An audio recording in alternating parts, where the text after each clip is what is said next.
"Get the hell out," airport staff told us. Seconds later, his private jet landed. Airport security closed in around Callan Mercer, while his 7-year-old daughter held tightly to his, and the entire terminal watched as a supervisor pointed him toward the exit, like he did not belong there. Callan stood in the priority boarding lane at gate 18, holding a simple black carry-on in one hand, and Brinley's small backpack in the other. He wore worn jeans and a plain gray jacket. Nothing about him looked expensive. Nothing about him looked important. That was enough for the supervisor to decide he should not be there. Brinley pressed her face against his side, her fingers curling into the fabric of his felt the shift in the air before he. Around them, business travelers with polished shoes and sharp suits pretended not to notice. Some glanced quickly, then looked down at their phones. Others turned their bodies slightly away. No one spoke. The silence felt heavy, almost planned. The supervisor's voice carried across the gate area. He gestured toward the standard boarding line and then toward the hallway leading back into the terminal. His tone made it clear he believed Callan had stepped into a space reserved for people with status. The assumption settled over the crowd like dust. A single father with a child did not look like someone who flew first class. Callan did not argue. He did not raise his voice. He simply adjusted his grip on Brinley's backpack and kept his shoulders straight. But the tightness in his jaw showed the sting. This was not new to him. Since his wife Maris passed away 3 years earlier, he had grown used to being misread. A man alone with a child, dressed simply, always looked like he was barely holding things together. People rarely imagined he might be standing steady on purpose. Brinley tilted her head back to look at him. Her wide blue eyes searched his face, not confused about the rules of boarding, but confused about why people were being unkind. She sensed humiliation more. Children often feel what adults try to hide. Security officers stepped closer, not aggressive but firm. Their presence made the moment official. The supervisor repeated, pointing again toward the. The crowd grew quieter. A few whispers floated through the air. Someone nearby shook their head slightly, though it was unclear whether in judgment or discomfort. Callan lowered himself slightly so he could meet Brinley's eyes. He gave her a small nod, the kind that told her everything would be fine even if it did not look fine right now. That nod was part of his quiet strength.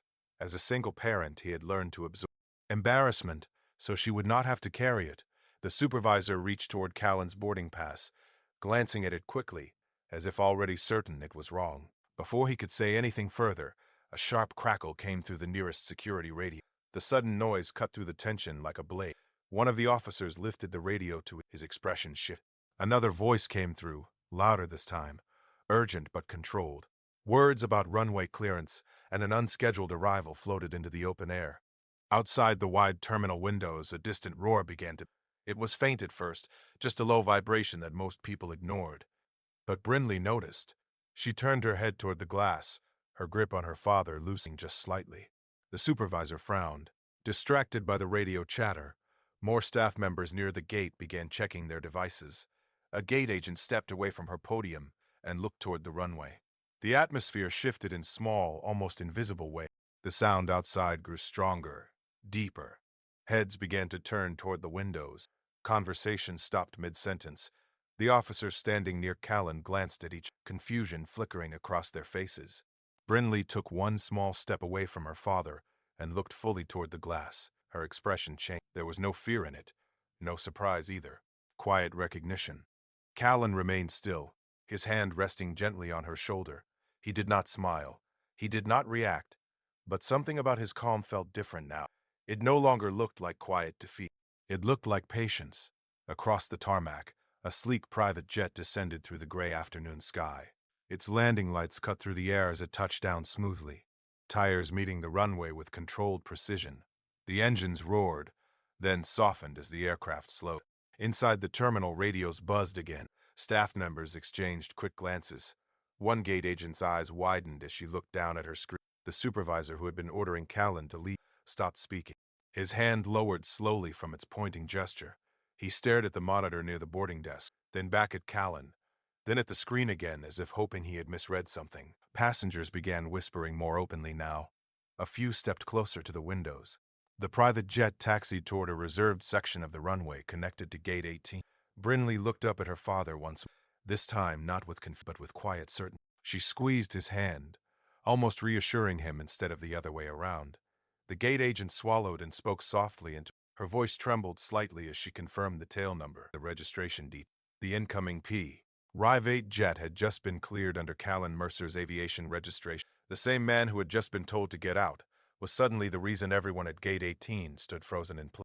The same man who had just been pushed toward the exit once designed aircraft systems that millions of people trust every time they fly. Before Gate 18, before the silence and the pointing fingers, Callan Mercer had built a life high above the clouds. Years earlier, he worked as an aerospace systems engineer, helping design navigation tech used in private and commercial aircraft across the country. His name was never printed on tickets or painted on planes, but his work traveled thousands of miles every day. He was the kind of professional who cared more about safety and precision than recognition. Even then, he preferred staying behind the scenes. Callan did not grow up wealthy. He earned scholarships, worked late nights in labs, and built his career slowly. Over time, he moved from engineering into ownership, founding a small aviation leasing company that focused on maintaining and upgrading mid-size private jets. He built it carefully, one aircraft at a time, never chasing headlines, never competing for attention. His goal was stability, not spotlight. Then Maris got sick. Her illness came quietly at first. Within a year, hospital rooms replaced family dinners, and medical bills replaced business meetings.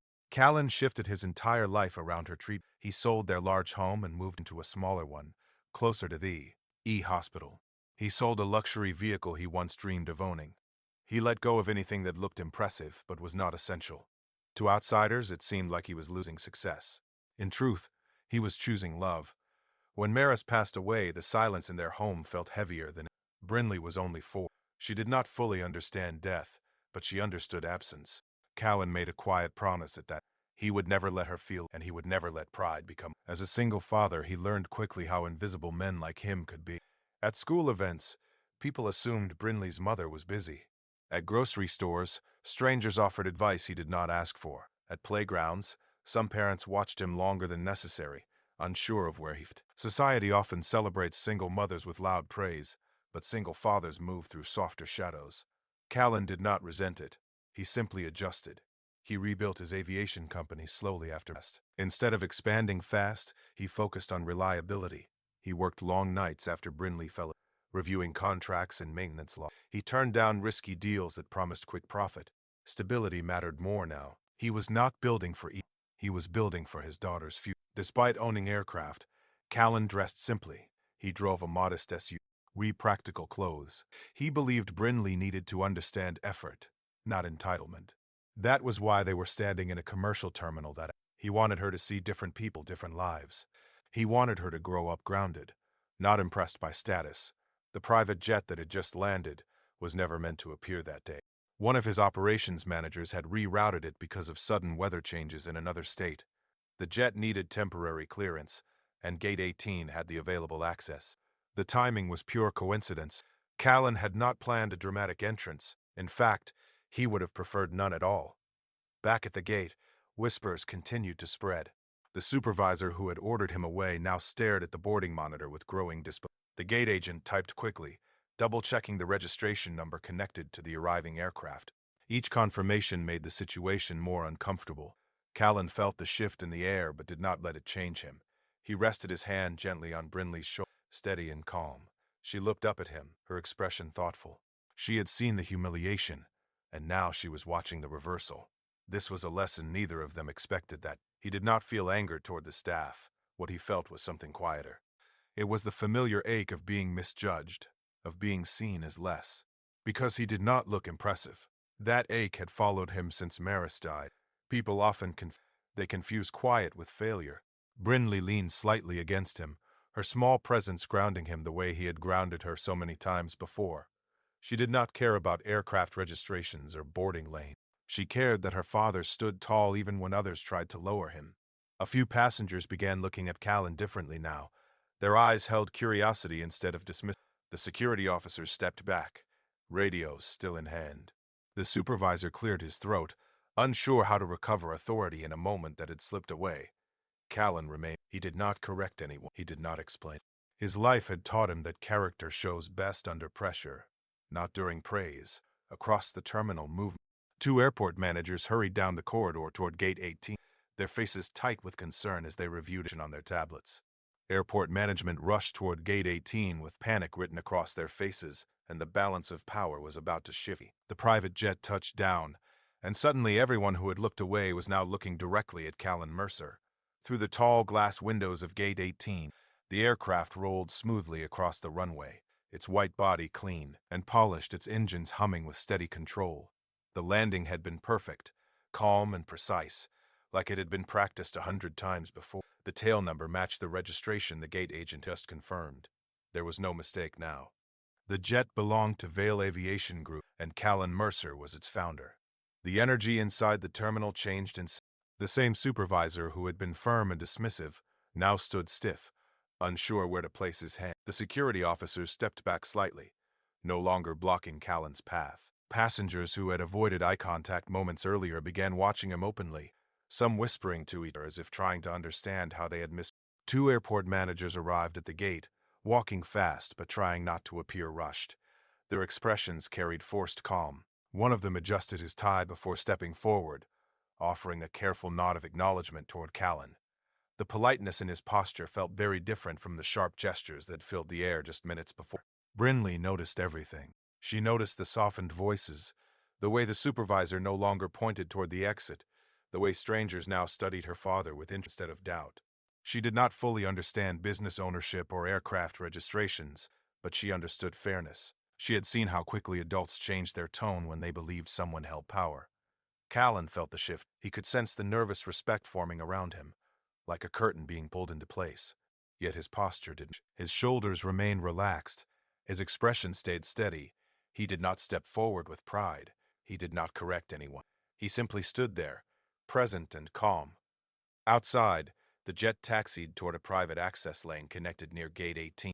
Ground crew members moved efficiently into position, their movements sharp and professional. A small service vehicle approached the aircraft, and a flight attendant stepped down from the cabin door once it opened. She scanned the terminal until her eyes settled on Callan, and she gave a respectful nod, waiting for his. Inside the terminal, whispers grew louder. A businessman who had been standing near the front of the priority line now stepped slightly aside, creating space where none had existed before. The supervisor swallowed and offered a quiet apology without fully meeting Callan's eyes. The words felt smaller than the earlier command, but they carried a different weight. Callan did not accept the moment as victory. Instead, he looked down at Brinley. She was watching him closely, as if studying how he would respond. This was more than a public misunderstanding. It was a lesson unfolding, in real time. He placed his hand gently on her shoulder again, grounding both of them. His calm response was control. He understood that power shown loudly often fades quickly, but power carried quietly lasts longer. The airport manager began explaining speaking carefully about misunderstandings. Callan listened without interrupting.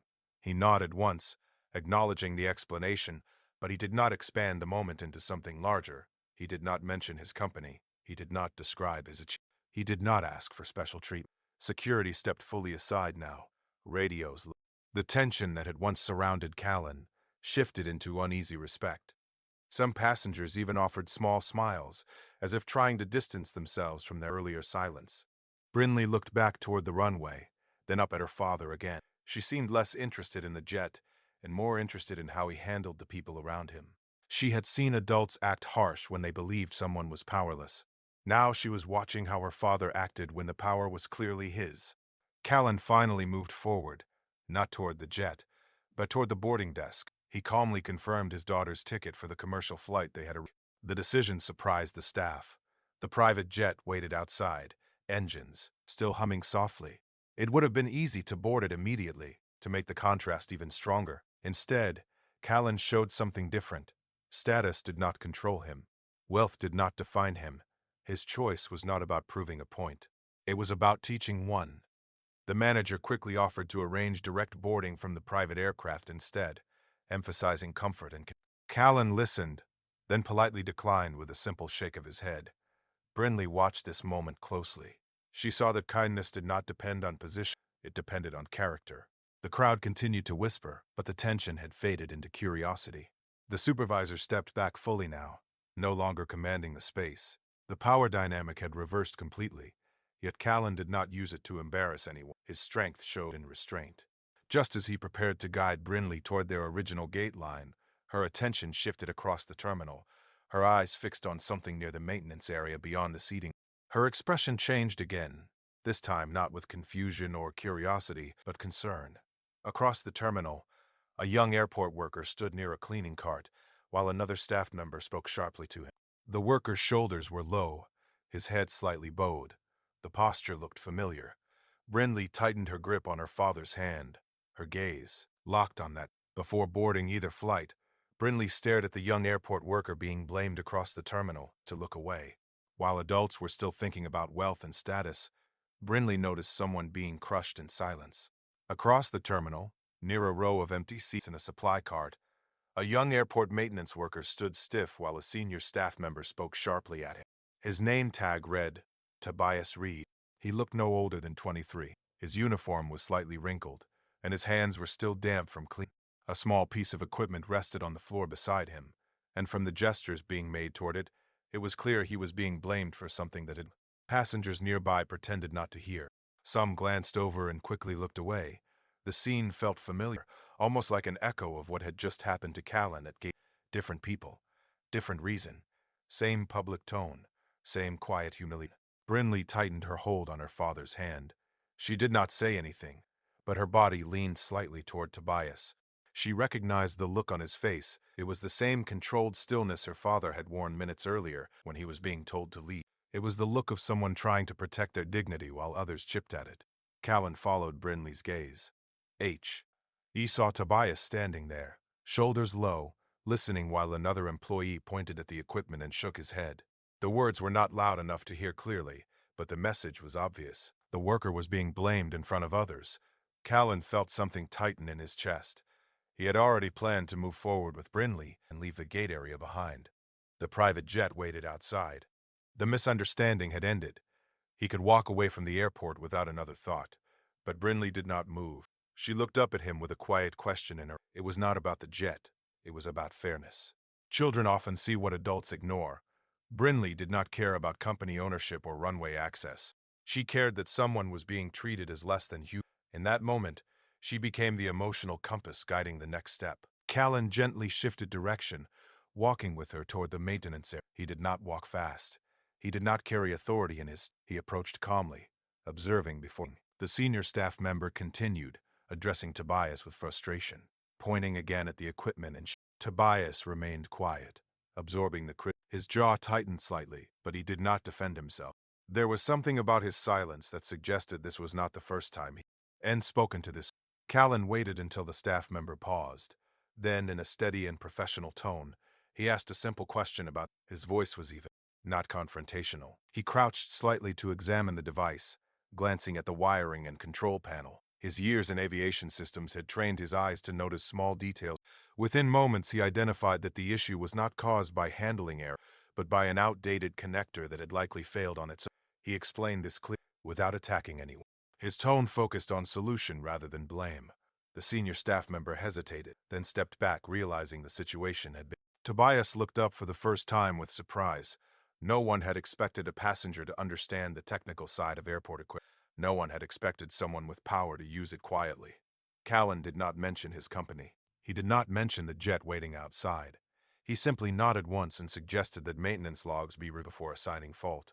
The senior staff member, now aware of the shift in attention around them, agreed and moved away to check records. For a brief moment, Tobias and Callan stood for.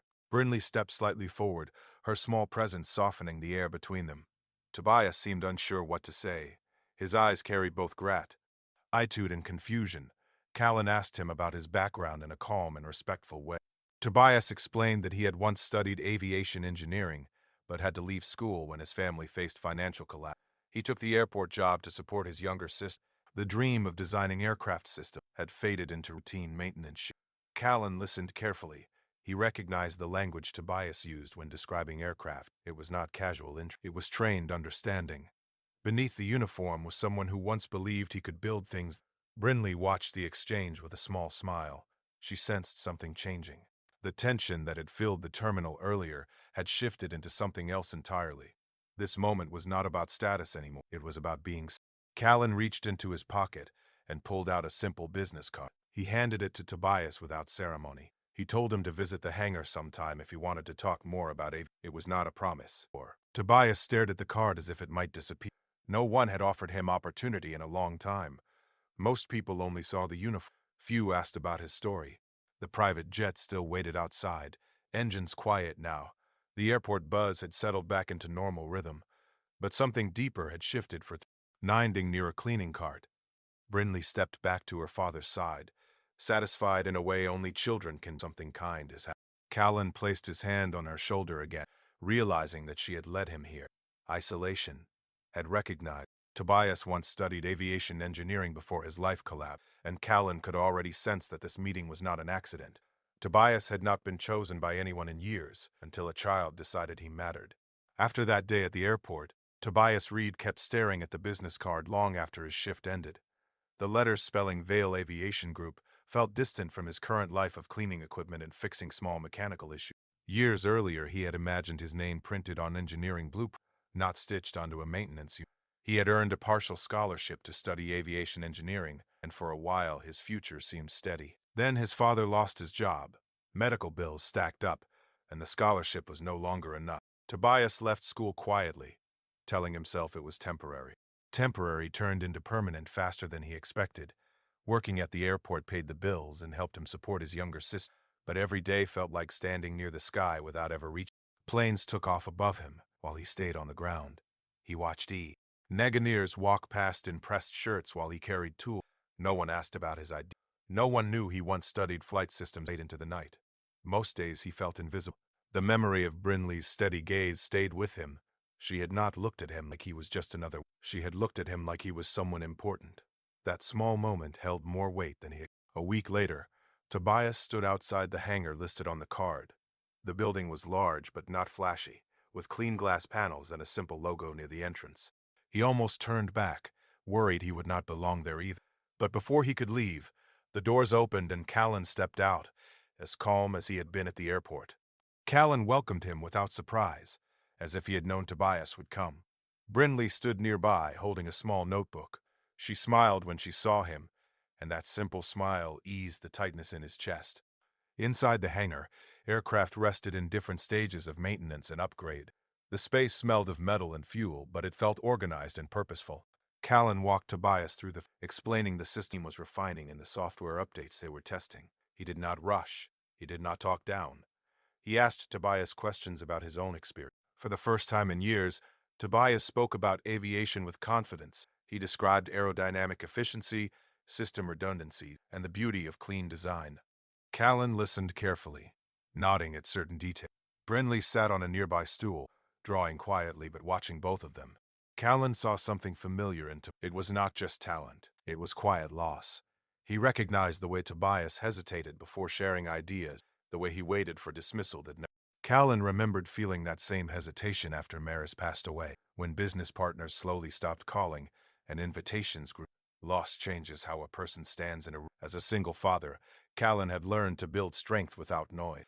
He had also learned that opportunity given at the right moment could change a life.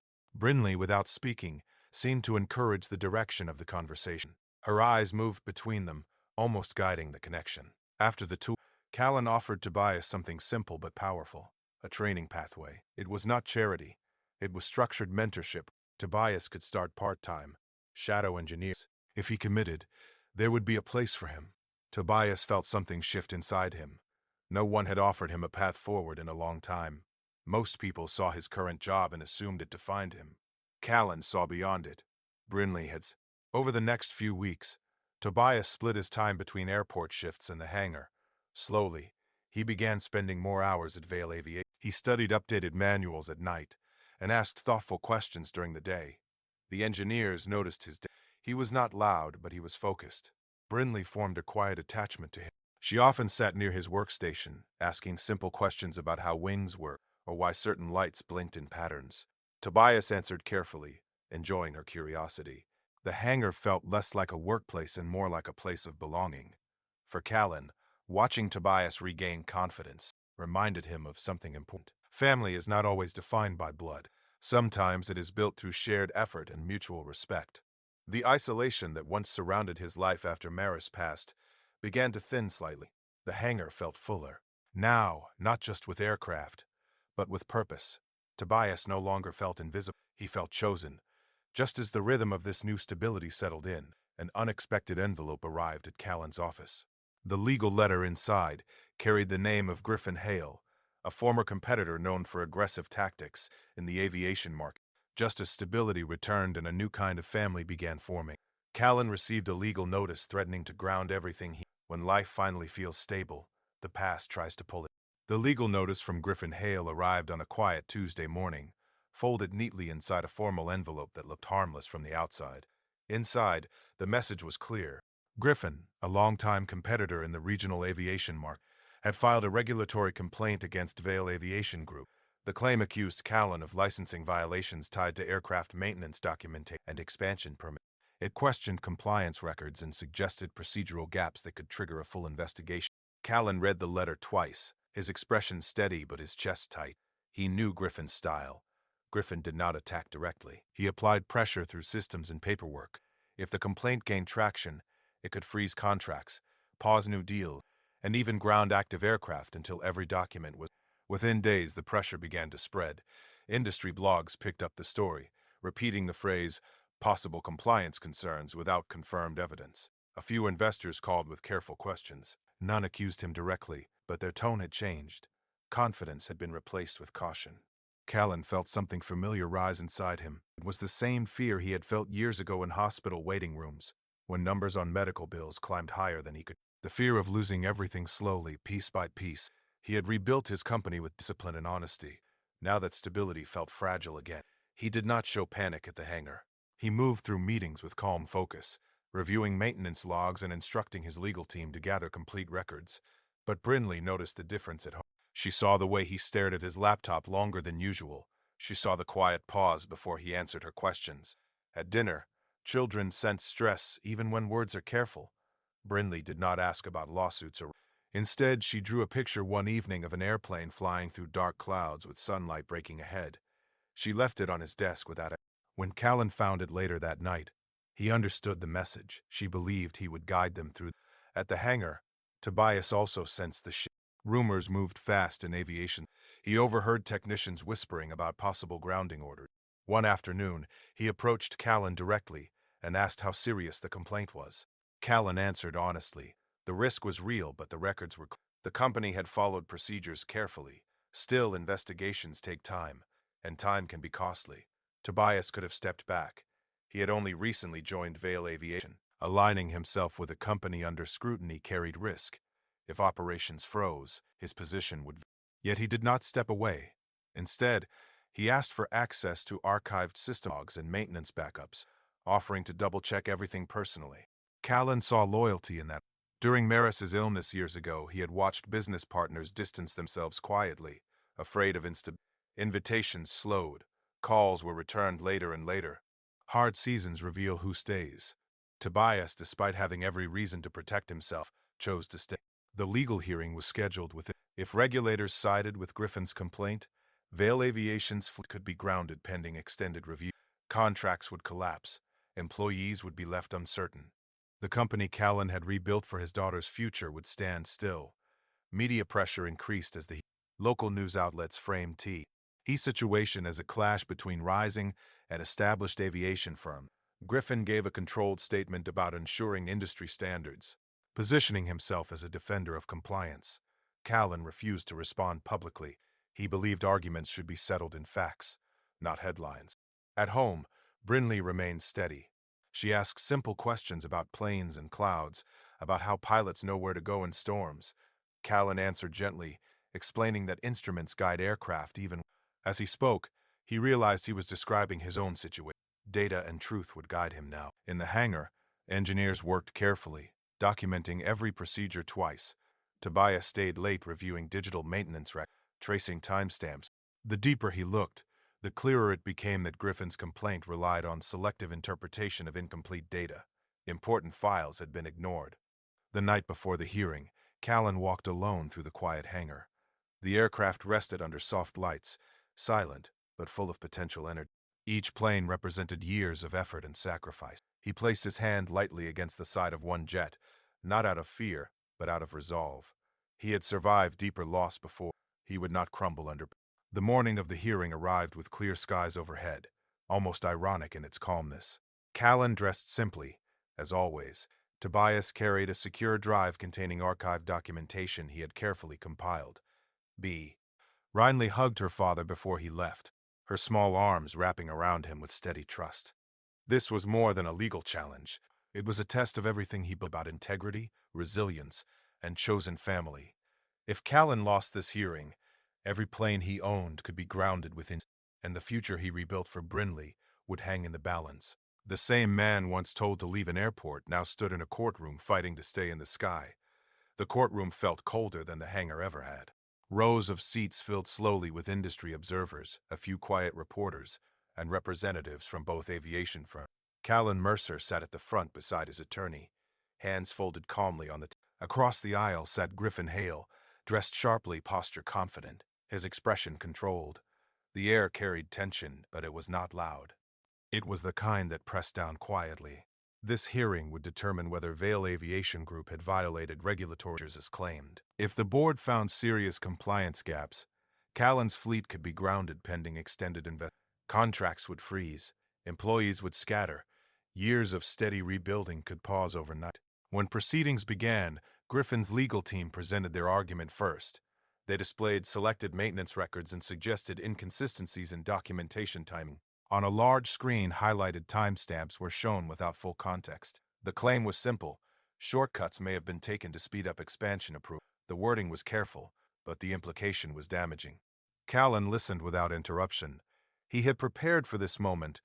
He knew that partial information can sound convincing when presented confidently. What mattered was the complete record. When it was his turn to respond, his attorney calmly requested that the full maintenance archive be reviewed, not just selected entries.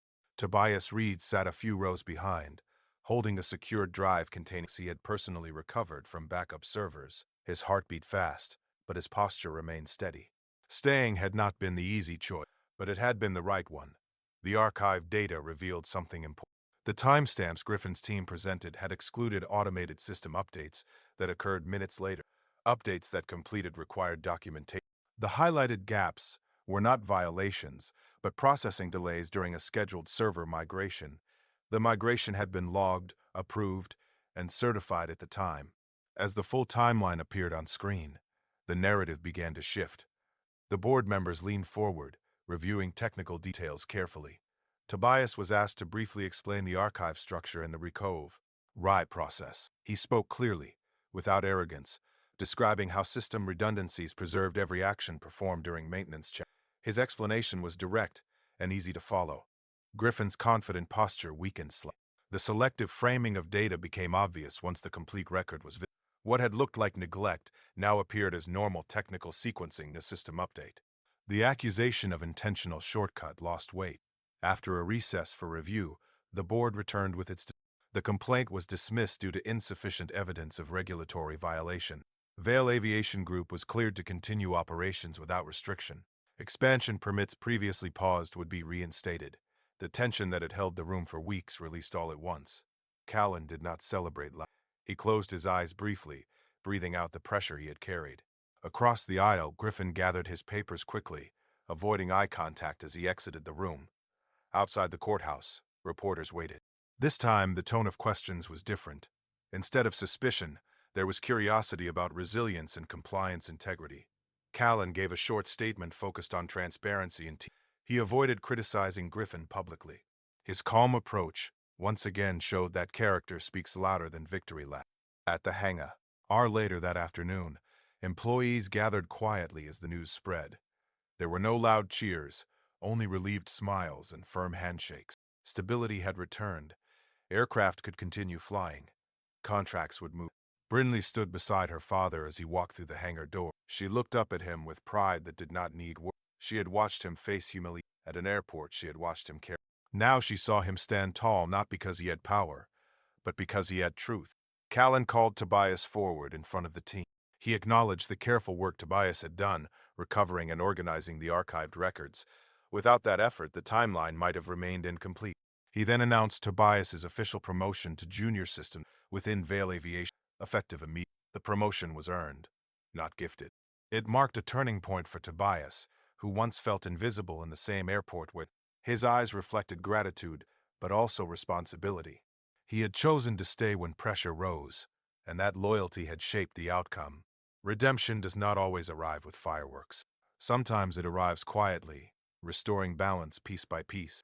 Callan's reputation stood stronger than before, not because he defeated someone, but because he refused to bend his values under pressure. Yet even as relief settled into the hangar, Callan felt something else forming in his mind. The legal victory had protected his company, but it had also reminded him how fragile opportunity can be for those without support. Tobias had nearly lost his dream because no one stepped in at the right time. That thought would not leave him. As the team returned to work and aircraft engines powered up once more, Callan gathered them for one more announcement. His voice remained calm, but there was a new intention behind it. Callan announced something that surprised even Tobias, proving that winning the case was only the beginning of a much larger decision. The private jet was never the real power, choosing someone. A week after the court cleared Vail Aviation, Callan gathered his team inside the hangar, not for a celebration. The aircraft stood polished and ready behind him, sunlight stretching across the concrete floor. Tobias stood to his right, still adjusting to his new role as junior. Brinley sat on a tall stool near the tool bench, her feet swinging gently as she watched her father speak. Callan announced the launch of the Maris Mercer Aviation Scholarship, named in honor of his late wife. The scholarship would fund full tuition who showed skill in aviation engineering, had financial stability. It would focus on those who had been forced to pause their education because life interrupted their plans. The room grew quiet as this was not a business. This was a... Callan explained that talent should not disappear because of hardship.